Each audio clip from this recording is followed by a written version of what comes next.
When did you get serious about streaming? Was it around 2018? Because I remember we were doing this camp for the candidates and we were actually watching you. And I think you were just at the beginning starting to stream, but it was already, it felt like there's something there. Is that when you felt like? So, I mean, I can actually pinpoint it I can't pinpoint the exact days of or the timeline of what happened, but it was in October of 2018. So I don't. No, you were already like playing the match by that point. No. We were watching sometimes in January. No. January of when? 2018. 2018. Was that the Pro Chess League at Miami? That might have been for fun. So like the origins of when it became like serious. It's October 2018. And I played this tournament in the Isle of Man. Now, again, I don't remember the exact date order of how it happened, but at some point during the tournament, I had a dinner with Danny Wrench, the chief chess officer over at chess.com. And during that dinner, he basically gave me his pitch that I should start streaming, that it's something, it'll be fun, you'll enjoy it, and this or that. Now, I don't remember if that happened first or if I lost this game to Nidich first. So I don't remember the exact order of it. But basically, when I lost this game to Nidich, this would have been, I think, it was the second to last round. So I don't remember if it was round 8 or round 9 of this Isle of Man tournament. I lost this horrible game in one of these G6 Spanishes to Nidich with the black pieces. At some point, I think I was actually winning that game or much better, but I couldn't quite work it out. Got into time pressure, didn't go my way. And after that game, I felt very, very despondent, and I sort of wanted to chart a new path. And after that tournament, I came home. It was around the time of the World Championship, and I just started streaming casually every day. I just got into it, and it's just something fun to do, something different. Still feature chess, but something completely different as opposed to playing. And during that time, the World Championship, of course, happened between Fabiano and Magnus. And at that time, there were some streamers who started getting into chess. Streamers like Forsen, Reckful, XQC very specifically. And so there was this little bit of a boom. Now, again, it's all relative because compared to what happened during the pandemic, it's not comparable.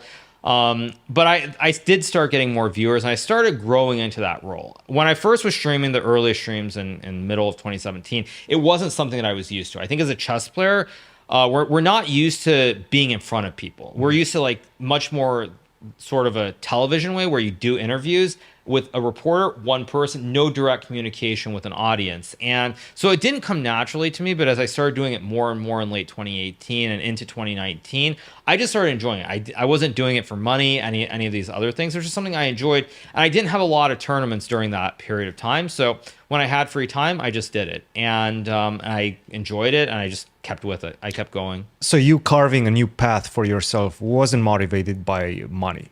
No, it was financial. It had nothing to do with money. I mean, I've said this before, like chess.com gave me some minimal money to stream, but I did it because I thought it was something fun to do. And, I think in streaming, again, this is part of a bigger conversation, but I think when you look at streaming, one of the biggest mistakes I think that people, and this can apply to chess or other fields, and this also I think can apply to like YouTube as well, is that people have to realize that when you get into it, one of the most important things is being genuine. If you're doing it just because you see a way to make money or get rich or whatever it might be, the audience will see through that. And so I think that's why it's very tough as a lot of people now, it doesn't matter what age you are, they see these influencers who have tremendous success and are like, okay, well, it's such an easy path, make some videos, do some streaming, whatever, you'll become rich and famous very easily, not understanding that all these people, when they started out, that was not their motivation. They did it because it was something different, something they wanted to try out, make content, whatever it might be, and then the success followed. But they didn't do it with that as their primary motivation. So I think for me, yeah, I did it. And then 2019 was not a good year either for me in terms of over the board chess. I had some poor results. I didn't do, actually no, 2019, no, actually I did well in the US Championship, but I did terribly in just about every other major event, like Grand Chess Tour in Croatia, horrible event. World Cup, which was one of the last events I played prior to, actually one of the last events I played prior to the Grand Prix, did terribly, lost in the second round in Cipriano. Like I didn't have a good year other than the US Championship. And I think because of that, I just stuck with it. I kept doing it. And it's because it gave me joy. Chess was not really bringing me joy when I played the top events. And then 2020, I mean, it was just kind of wild in terms of what happened in the world. How do you deal with trolls online? How do you deal with bad comments online? How do you deal with people that are saying, you're not a chess player anymore, you're a streamer nowadays? How do you deal with that? I think everything. It's like I said this before, but I think everything kind of happens for a reason. And I remember when I was younger. This is not really any secret. I wasn't really the nicest person, and I tended to really say nasty things, get under people's skin, all these different things. And I think because of that experience at the time, I had this sort of me against the world approach, and I really used that to fuel me. Like the fact that I wasn't liked, it felt like it's me against everybody else. That was my motivation. That was my fire. And so in some way, like I'm older now, obviously things are very different, but I can still use that and channel that to give me motivation. I have to say, I mean, of course everybody's familiar with this, but I have to give a huge shout out to our chess, because every time that like before these like Grand Prix events, when they were like saying, okay, he's gonna do terribly, I think someone said they were gonna like eat a chessboard or something if I qualify, like that, I was still able to some degree to channel that. And then like when I'm actually streaming, like mostly it's in good fun, but I'm used to it. And so I just use that as like sort of motivation fire. I always have. That sort of echoes like how I feel Fisher viewed things when he was, because it was him against the world. Was that like one of your inspirations when you were growing up? Because there was that American connection. He was such a huge figure in American chess. I mean, I don't think it was that specifically.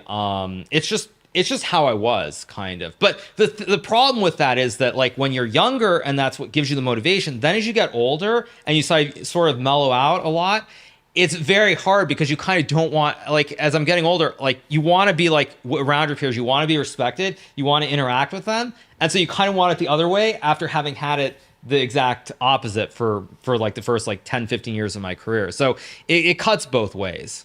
But you're also pursuing those type of feelings, right? And those type of drives that got you there. What do you mean? How exactly? Based on the, bad comments and everything, that's going to drive you to actually pursue excellence, right? Kind of, but again, as you get older, sometimes you just like you don't want that kind of, because you change, you mellow out, you become a different person over time. Sure, you're a better but yes, human, but still, I still have that in me. It's still in my. You DNA. miss that a little bit. I can use it.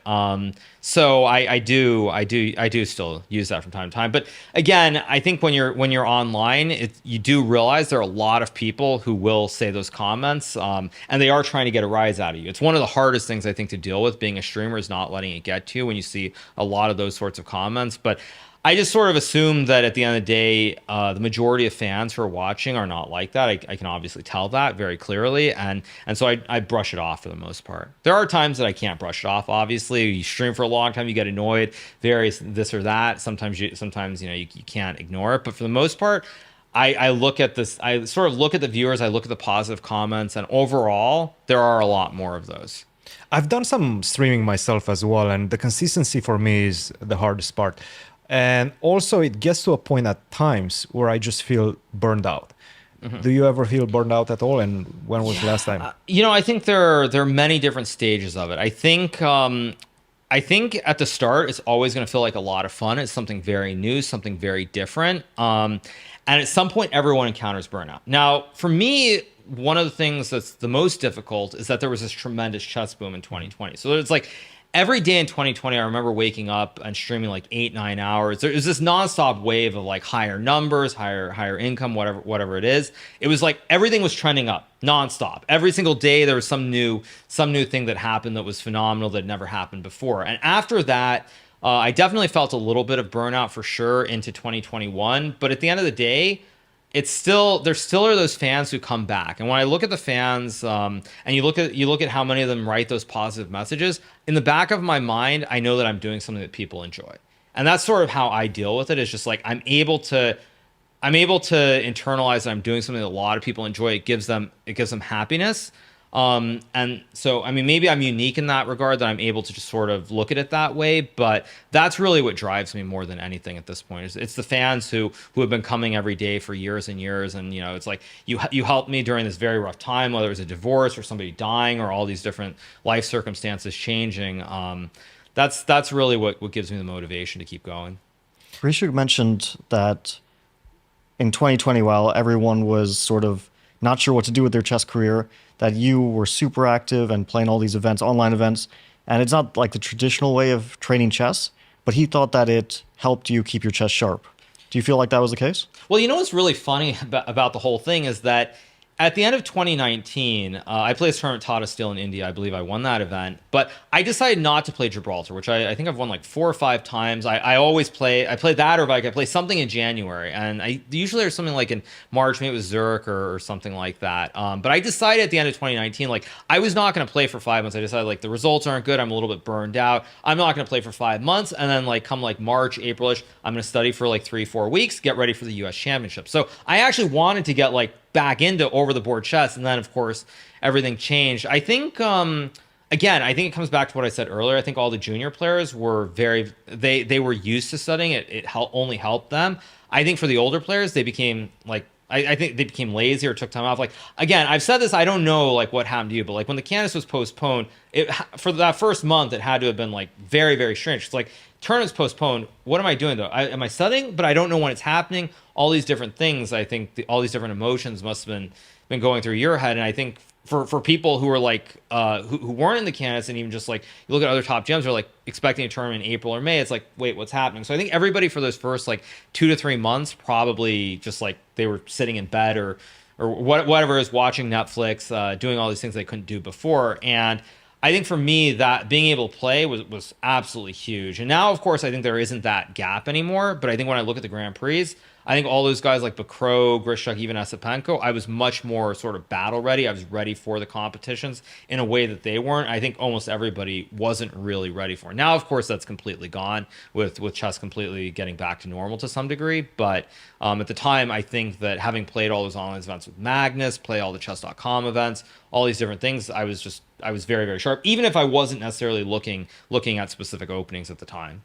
I feel like the problem with older generation is that they didn't find the path to continue training, to continue finding that motivation to train as well.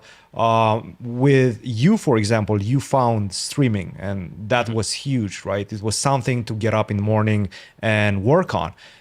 It's easy if you don't have that something to just get lazy, as you are mentioning, also lose motivation. Well, it was it's once in a century event that happened. I think as chess players, we're so used to studying chess every day. We're so used and then to going to play. And like so the reason, of course, the biggest reason you study is because you have tournaments. Like you have this tournament next month or next week, whatever it might be. And for the top players, at least, you have a pretty general idea going forward, probably at least 6 months of what you're going to play. So it's very clear what you're looking forward to. And then when suddenly you don't know what's happening until who knows when, I think you don't know what to do with yourself, because I think the motivation is driven from the fact that you're competing in various events around the world. So it completely changes. And for me, I mean, streaming, it changed everything really. Like I can't express that enough, that all the results I had would not have happened before because I would have been too nervous. I think, if I just think about this game against Levon that I played in the third Grand Prix, I looked at the Berlin, I looked at the Petrov. That's pretty much all that I looked at. And even in the Petrov, I just reviewed like a couple of sidelines, and I had this one idea in the Berlin that I had been sitting on for a while, and that's all I did. But I know that if it was pre-pandemic, in my mind it would have been like, OMG, like this, if I have to win this game, this is the only way I qualify for the candidates. If I don't qualify for the candidates, what exactly am I looking forward to? The only thing that matters is getting there and potentially to a world championship match. So like if I look at that difference, like I just relaxed. I did a little bit of review, nothing too crazy before that game, but pre-pandemic, I would have gone way over the top, and then I would have had these nerves, all the stress, because it's all that matters. And so everything was just wildly different because of what happened. That's an interesting point, because I feel like, at least in the candidates, like the level-headedness is really important. And like raw ambition, it's important to have ambition, but raw ambition just doesn't, at some point, there's diminishing returns, and at some point it's even damaging to your chess. Like I think with Ali Reza we saw this, right? That he was, and you mentioned he was so ambitious, and for example, like even with like Tamur in the candidates, right? I mean, okay, he didn't qualify or anything, but he still had a good tournament, right? Despite having like probably no ambition at some point during the tournament, being -2 and finishing +1, and also you mentioned that with your game against Lev, right? That not like pushing yourself super hard actually gave you a better result than if you had, put all your like nervous energy into it.